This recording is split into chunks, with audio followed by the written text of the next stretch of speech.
Well, good morning. Codger Biker here, and I'm riding in a Tier 3 Wonderland.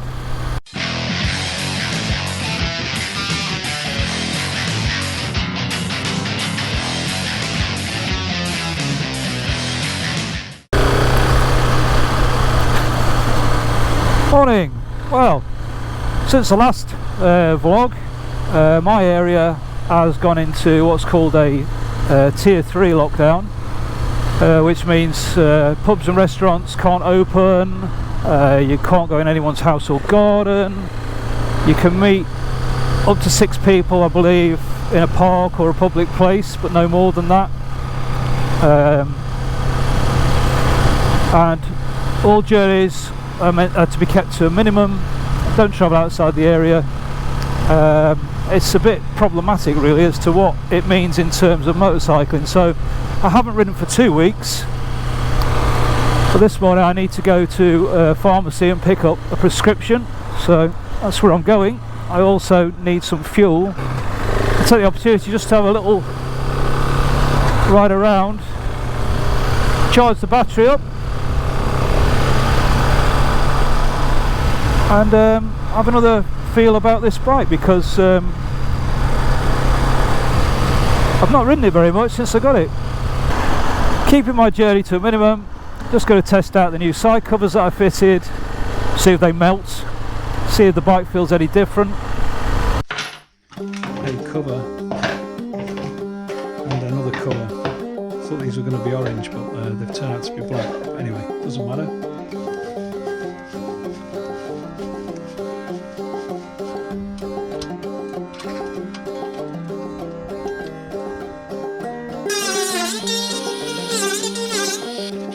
Okay, so it's not brilliant, but still do the job.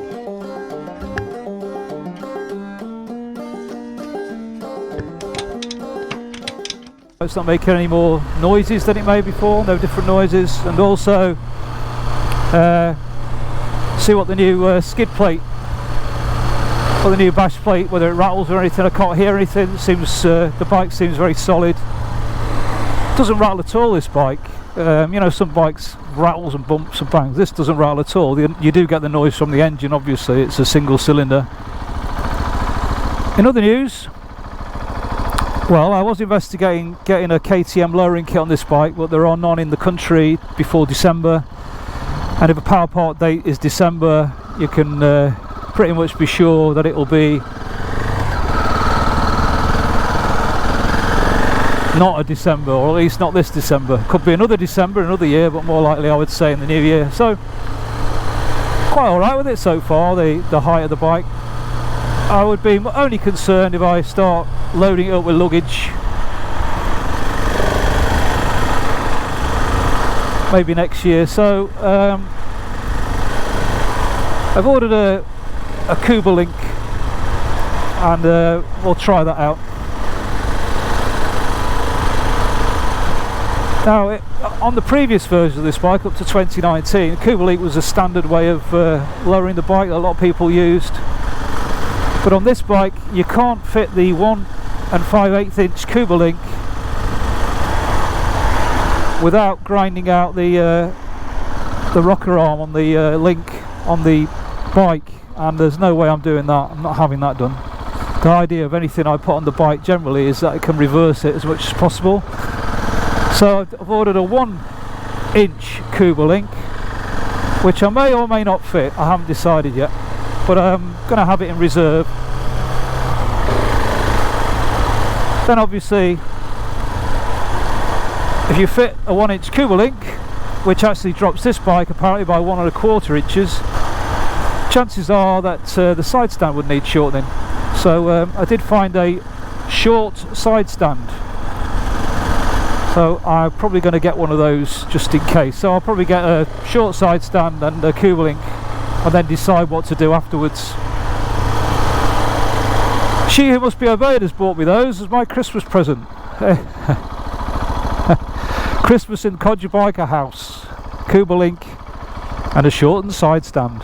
So we'll see how that goes. As I say, I've not been out on the bike for 2 weeks, so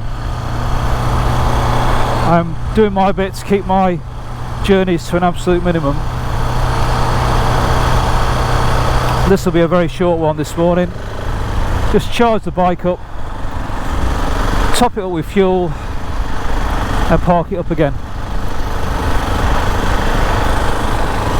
There's no indication as to how long this tier 3 lockdown will last, but it could be many months, I think. You may have seen my other video where I kind of showed you the kind of things that I've acquired ready to put on the bike. Since then I've fitted the rack and fitted a tail bag, a small tail bag, which I've got some tyre weld in just in case. I ordered some lowered, wider foot pegs, which also come with a lowering foot for the brake pedal. Once you lower those foot pegs, probably going to need to lower the brake pedal. I'm sure it could be adjusted, but it also just puts it a little bit out of the way of the clutch in case you do come off. Clutch protectors notwithstanding, which I have fitted, as I say. The sun's very low, it's a lovely day. Such a shame that the situation is what it is, but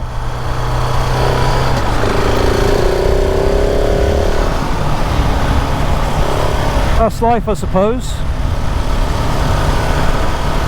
I don't hold with all this mask wearing is anti-freedom and all that nonsense. Wear your masks if you go in the shop, people. Limit your mileage, as I am doing, your journeys, and we'll beat this virus together. Hopefully this time next year we'll be in a much better position. Doesn't seem to be affecting cycling.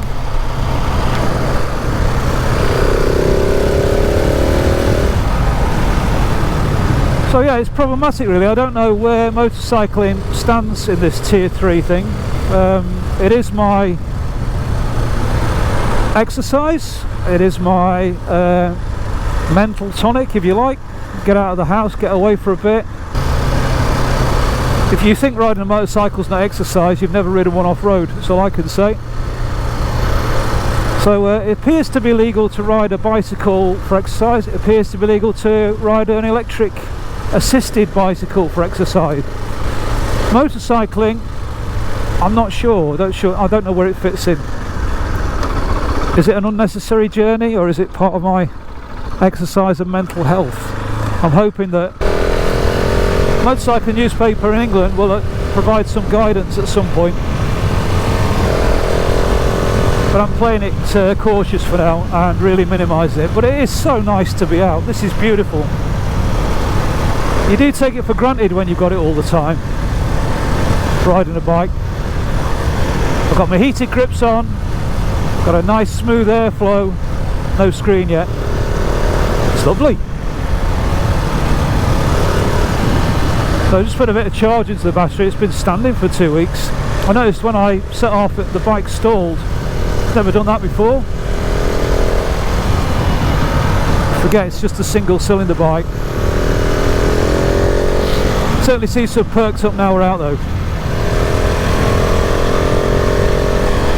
Woohoo!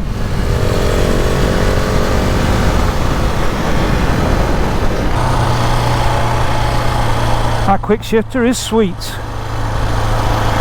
Yeah, standing up with big boots on, you definitely need some wider pegs, I would say, on this bike. They're okay, but just be a bit more comfortable.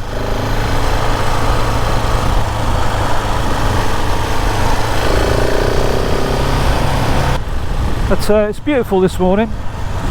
There's a tractor over the top of this hedge ploughing a field. I wish I could stop and watch it for a while. It's things like that that really just give me a sense of well-being.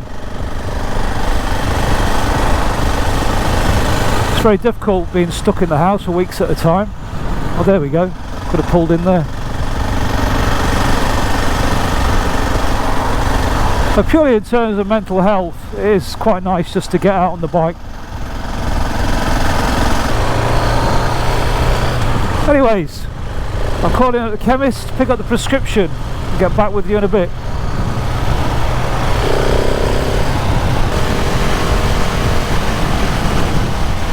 Oh well, Wolfgang, put a little bit of charge through your battery, a bit of warmth into your engine.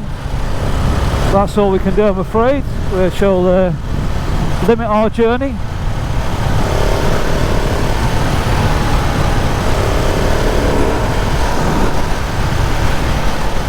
I have to say that the few dealings I've had with the Merseyside Bike Police, they've been fantastic really. I think they're all motorcyclists.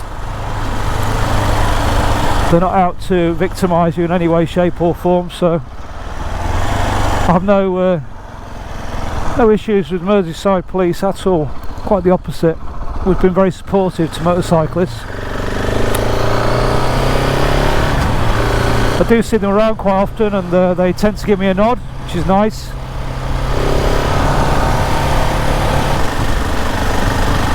So yeah, looking around in the morning, DPD are out and about as usual. There does seem to be a lot less traffic about, so I think people are adhering to the Tier 3. Liverpool gets a very bad press in the national media. We have a very right-wing nationalist media, and Liverpool's never really fit into that. It's always been an easy target. Of course, the other night there were people dancing in the streets, which was not good. But as you can see, look, people are adhering to it very well. But that, of course, doesn't make for good media, does it? Right, shall get some fuel and head off back.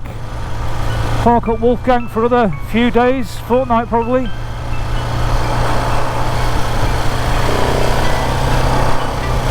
Until the next time. So, from Tier 3 Liverpool, that was a very short vlog. Stay off the streets, as Joe Strummer once shouted. Codger Biker is out!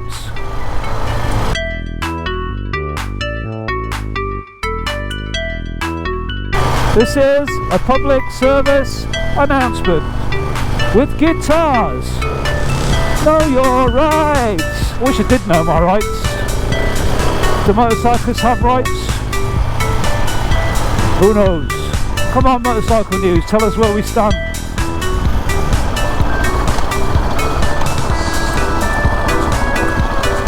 If you would, please.